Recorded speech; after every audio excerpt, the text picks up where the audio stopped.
বাংলাদেশের বিজয় দিবস নিয়ে সামাজিক যোগাযোগ মাধ্যমে ভারতের প্রধানমন্ত্রী নরেন্দ্র মোদীর পোস্টের প্রতিক্রিয়া জানাবে সরকার, এমনটাই বার্তা দিয়েছেন পররাষ্ট্র উপদেষ্টা তৌহিদ হোসেন। থাইল্যান্ড সফরে রোহিঙ্গা প্রত্যাবাসন ও সীমান্ত ইস্যু নিয়ে আলোচনারও ইঙ্গিত দিয়েছেন তিনি। বিস্তারিত আকবর হোসেন সুমনের রিপোর্টে। আমি থাইল্যান্ড যাচ্ছি। মন্ত্রণালয়ে সাংবাদিকদের সঙ্গে কথা বলেন পররাষ্ট্র উপদেষ্টা। পররাষ্ট্রমন্ত্রীর আমন্ত্রণে বিজয় দিবসে সামাজিক মাধ্যমে ভারতের প্রধানমন্ত্রী নরেন্দ্র মোদীর বার্তার প্রতিক্রিয়া জানানোর কথা বলেন উপদেষ্টা। ভারতের পররাষ্ট্রমন্ত্রী বাই নেম আমাকে অভিনন্দন জানিয়েছেন এই বিজয় দিবস উপলক্ষে। প্রধানমন্ত্রী যে বক্তব্য দিয়েছে পররাষ্ট্র মন্ত্রণালয় থেকে আনুষ্ঠানিক কোনো প্রতিবাদ আমরা পাইনি। উনি তার মতো করে একটা জিনিস বলেছেন, আমরা আমাদের মতো করে বলবো। রোহিঙ্গা প্রত্যাবাসন ইস্যুটি থাইল্যান্ড সফরে গুরুত্ব পাবে বলে জানান পররাষ্ট্র উপদেষ্টা।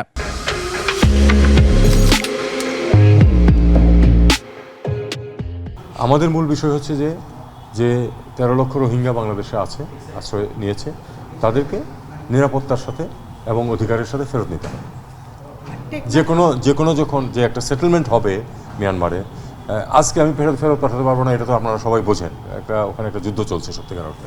কিন্তু যখন সেটেল ডাউন করবে সবকিছু, তখন আমাদের এই একটাই লক্ষ্য, এই লক্ষ্যেই আমরা কাজ করতে থাকবো। টেকনাফ সেন্ট মার্টিন যাতায়াত বন্ধ প্রসঙ্গে উপদেষ্টা বলেন, সেখানে যুদ্ধাবস্থা বিরাজ করছে। একটা যুদ্ধাবস্থা যেখানে বিরাজ করছে, সেখানে অনেক সময় আমাদেরকে সাবধানে অনেক কিছু করতে হয়। আমার মনে হয় আমরা এটা সেভাবেই দেখি আপাতত।